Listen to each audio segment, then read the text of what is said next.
నమస్తే, welcome to Leo. మనతో ఉన్నారు పొలిటికల్ అనలిస్ట్ అంకమరావు గారు. సార్ నమస్తే. నమస్తే అండి. సార్, మొన్న ప్రధానమంత్రి మోడీ గారితో భేటీ, నిన్న అమిత్ షా గారితో చంద్రబాబు నాయుడు గారి భేటీ, ఈ రెండు కూడా చూసి అటు తెలంగాణ రాజకీయాలు కావచ్చు, పూర్తి ఆంధ్రప్రదేశ్ రాజకీయాలు మారబోతున్నాయని చెప్పి కొంత చర్చ అయితే నడుస్తుంది. దానికన్నా ముందు పెట్టుబడుల్లో ఆంధ్రప్రదేశ్ ఎలా ఉంది అంటే దాదాపు 50% మంది అని చెప్పి అందరికీ అర్థమవుతుంది. సో అభివృద్ధి నిరూపించుకున్నారు కాబట్టి ఇప్పుడు పూర్తిగా దుష్ట శిక్షణ జరగబోతుందా? అందుకే అమిత్ షా గారిని కలవబోయారా? ఖచ్చితంగా బుల్డోజర్ గవర్నమెంట్ ఏమైనా తీసుకురాబోతున్నారా అనే చర్చలు నడుస్తున్నాయి. దీని గురించి మీరేమంటారు? ముందుగా మీరు మొన్న అన్నారు, అంతకు ముందు రోజు కూడా కలకత్తాలో గెలిచారు ప్రధానమంత్రి మోడీ గారితో, మొన్న ఇక్కడ గెలిచారు, ఈ రోజు అస్సాంలో గెలుస్తున్నారు చంద్రబాబు నాయుడు గారు. అంటే చంద్రబాబు నాయుడు గారి అంటే మిగిలిన ఎన్డీఏ పక్షాల ముఖ్యమంత్రులు ఉన్నారు, కానీ చంద్రబాబు నాయుడు గారికి అంత ప్రాధాన్యత ఏంటంటే దాన్ని బట్టి అర్థం చేసుకోవాలి. రెండోది, నిన్న సిఐ సదస్సుకు సంబంధించి ఢిల్లీలో మాట్లాడుతూ చంద్రబాబు నాయుడు గారు ఆంధ్రప్రదేశ్ అనేది ఈరోజు పెట్టుబడిదారులకి స్వర్గధామం,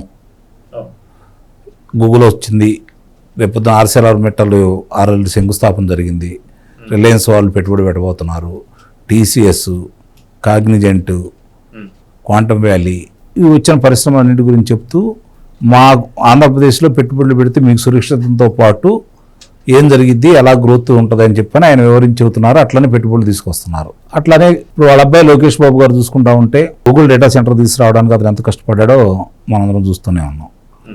దాని ఫలితాలు ఈరోజు భవిష్యత్ తరాలు అందుకోబోతున్నాయి. మిగిలినవన్నీ కూడా వాళ్ళు అనుకున్నట్టు చంద్రబాబు నాయుడు గారు చెప్పినట్లు 23 నెలలు పూర్తి అయిపోయింది. ఈ రోజుకి ఓ సంవత్సరం 11 నెలలు పూర్తి అయిపోయింది ఈ కూటమి ప్రభుత్వం అధికారంలో ఏర్పడి. మరి యాదృష్టికం ఏమో కానీ 23 లక్షల కోట్ల రూపాయలు పెట్టుబడి రావడం కూడా జరిగింది, ఒప్పందాలు. అవి ఒక్కోటి ఈరోజు మళ్ళీ ఎవరైతే అంటే దావోస్లో ఒప్పందాలు కుదిరినాయి. ఆంధ్ర రాష్ట్రంలో పనులు ప్రారంభించడానికి అనుమతులతో అన్నీ మంజూరైనాయి. ఒక 80% పూర్తి అయిపోయింది. మిగిలినాటికి కూడా త్వరలోనే పూర్తి కాబోతున్నాయి. 4 రోజులకు ఒకసారి తీసుకొస్తానే ఉన్నారు. ఇవన్నీ కూడా అభివృద్ధి మీద దృష్టి పెట్టారు వాళ్ళు. 20 లక్షల ఉద్యోగాలు ఇస్తా ఉన్నారు కాబట్టి దాని మీద దృష్టి పెట్టుకుంటూ తండ్రి కొడుకులు చేసుకుంటూ వచ్చారు. ఇప్పుడు ఒకేపున ప్రధానమంత్రి గారితో, ఒకేపున అమిత్ షా గారితో, జలశక్తి మంత్రితోటి, ఇలా రకరకాల వాళ్ళతోటి, మరి సిఐ సదస్సులో మాట్లాడేతోటి, ఇట్లా చంద్రబాబు నాయుడు గారు ఉంటున్న ఈ తరుణంలో రాజకీయాల గురించి ప్రస్తావన వచ్చింది. తెలంగాణకు సంబంధించి రేపొద్దున వాళ్ళు భారతీయ జనతా పార్టీ వాళ్ళు కర్ణాటకలో అంతకుముందు పరిపాలన వాళ్ళే చేశారు, మళ్ళీ అక్కడ వస్తామన్న ధైర్యంతో వాళ్ళు ఉన్నారు. తెలంగాణలో కూడా తెలుగుదేశం పార్టీ, భారతీయ జనతా పార్టీ, జనసేన కలిసి ప్రయాణం చేయబోతున్నాయా, లేకపోతే ఏ విధంగా సహాయ సహకారాలు ముందుకు వెళ్ళాలనే దాని మీద మాట్లాడుకున్నారు. ప్రధానమంత్రి మోడీ గారు కావచ్చు, చంద్రబాబు నాయుడు గారు కావచ్చు, లోకేష్ గారు కావచ్చు. 1-20 నిమిషాలు చెప్పి వాళ్ళతో గడపడం అంటే మామూలు విషయం కాదు. అట్లాంటిది ఇప్పుడు అమిత్ షా గారిని కలిశారు. నిన్న అమిత్ షా గారిని కలిస్తే ఇప్పుడు అంత లా అండ్ ఆర్డర్ ప్రాబ్లం లేదా వేరే అయితే ఏం లేవు కదా. ఇప్పటి వరకు వీళ్ళు అనుకున్నట్టు 20 లక్షల ఉద్యోగ కల్పనలో దిశగా వీళ్ళు ఒక అడుగు ముందు పడింది. ఇంకెంత ఇంకో 1-2 అడుగులు ఉన్నాయి దానికి. మిగిలింది ఇప్పుడు మీరు చెప్పినట్టు దుష్ట శిక్షణ, శిక్ష రక్షణ. అది 2 సంవత్సరాలు పూర్తి అయిపోయిన సందర్భంగా, అంటే వచ్చే నెల జూన్ 12వ తారీఖుకి 2 సంవత్సరాలు పూర్తి అయిపోతున్నాయి కాబట్టి అక్కడి నుంచి కార్యాచరణ ఎలా మొదలు పెట్టబోతున్నాం, మీ సహాయకారం మాకు ఏ విధంగా రావాలి, మేము ఇలా చేయబోతున్నాం అని చెప్పని ముందుగా ఎందుకంటే భాగస్వాములు కదా వాళ్ళు కూడా, కేంద్రంలోనూ రాష్ట్రంలోనూ డబుల్ ఇంజిన్ సర్కార్ అయినా కదా నడుస్తుంది. రేపు పొద్దున వీళ్ళు సొంత నిర్ణయాలు ఏదన్నా తీసుకుంటే అది కూటమికి ఇబ్బందికరమైన పరిణామాలే కదా. అందుకని వీళ్ళు తీసుకోబోయే చర్యలు ఏంటి, ఏ అంశాల మీద వీళ్ళు చర్యలు తీసుకోబోతున్నారు, ఏ అంశాలు తీవ్రమైనవి, ఇప్పుడు వాళ్ళు మాట్లాడే మాటలకు కానీ, వాళ్ళు గతంలో వాళ్ళు చేసినటువంటి నేరాలకు కానీ ఏ విధంగా చెక్ పెట్టాలి, ఏ విధంగా ముందుకెళ్తే ఈ రాష్ట్ర ప్రజలకి కోరికలు నెరవేరుతాయి. ఎందుకంటే 5 సంవత్సరాల పరిపాలన చూశారు కాబట్టి ఇప్పటికే రకరకాలుగా కూటమి మీద విమర్శలు వస్తున్నాయి కాబట్టి వాళ్ళు ఏమీ చేయలేకపోతున్నారు. వాళ్ళు చేసిన అరాచకాల కళ్ళ ముందు కనపడుతున్నాయి. ఇంకా ఎన్నాళ్ళు అని చెప్పని శ్రేణుల నుంచి, సామాన్య ప్రజల నుంచి కూడా విమర్శలు ఎదుర్కొంటున్నారు ఈ కూటమి ప్రభుత్వం. ఈ తరుణంలో ఇప్పుడు వీళ్ళు అనుకున్నట్టుగా ఇందా నేను చెప్పినట్టు ఉద్యోగ కల్పన పూర్తయిపోయింది, పరిశ్రమలు వస్తున్నాయి, పరిపాలన గాడిలో పడతా ఉంది. ఇప్పుడు కనుక చర్యలు తీసుకుంటే 1 సంవత్సరం లోపు అన్ని చక్కబెట్టేసుకుంటే చివరి 2 సంవత్సరాలు మళ్ళీ అభివృద్ధి, కొత్త పెట్టుబడులు వాటి మీద చూసుకోవచ్చు. రాజకీయంగా లాభం అనే దానికంటే కూడా రాష్ట్ర ప్రయోజనాల దృష్ట్యా వాళ్ళ మీద చర్యలు తీసుకోవడానికి ఇది సరైన సమయం అని చెప్పని చంద్రబాబు నాయుడు గారు భావిస్తున్నారు కాబట్టి అమిత్ షా గారితో మాట్లాడారు అని చెప్పి అయితే నేను ఇది భావిస్తున్నాను. అయితే ఇక్కడ దీనికన్నా ముందు ఒక ప్రముఖ మీడియా ఛానల్ కూడా ఇంటర్వ్యూ ఇస్తూ ఆర్కే రోజా గారు వాస్తవానికి నేను తప్పు చేయలేదు కాబట్టే నన్ను అరెస్ట్ చేయడం లేదు, అదేవిధంగా మా పైన ఆరోపణలు వచ్చినటువంటి ఒక మాట మాత్రం వాస్తవం, కానీ ఎక్కడ కూడా నిజాలు లేవు కాబట్టి మమ్మల్ని ఎవరిని వైసీపీ నేతలు ఎవరిని అరెస్ట్ చేయడం లేదని చెప్పేసి మాట్లాడుతూ నన్ను అరెస్ట్ చేస్తే చంద్రబాబు నాయుడు గారి యొక్క చీటీ చిరిగిపోతుంది అన్నట్టు ఒక ఘాటు వ్యాఖ్యలు కూడా చేశారు ఆర్కే రోజా గారు. సో నిజంగా తప్పు చేయలేదు కాబట్టి అరెస్ట్ చేయలేకపోతున్నారా మీరు, లేదా మీరు అన్నట్టుగా అభివృద్ధి ముందు తర్వాతే అరెస్ట్లు అని చెప్పేసి అనుకోవడం వల్ల ఆగాయి అనుకోవాలా? అభివృద్ధి ముందు తర్వాత అరెస్టులు అని చెప్పి ఆగారు. రోజా ఏందంటే చంద్రబాబు నాయుడు గారి గురించో లోకేష్ బాబు గారి గురించో పవన్ కళ్యాణ్ గురించో మాట్లాడితే తప్ప రోజా గురించి మనం మాట్లాడుకోం కదా. ఇప్పుడు చంద్రబాబు నాయుడు గారు ఆమెను అరెస్ట్ చేస్తే చంద్రబాబు నాయుడు గారు చీటీ జరిగిద్దా, లేకపోతే ఈ క్రమం మొదలు పెడితే వరుస క్రమంలో ఒక్కోళ్ళు అరెస్ట్ చేసుకుంటా వెళ్తే జగన్మోహన్ రెడ్డిని అరెస్ట్ చేస్తే వైఎస్ఆర్సీపీ అనేది నామరూపాలు లేకుండా పోతుంది అనేది రేపొద్దు మళ్ళీ ఆమె నోటితోటి విందాం మనం.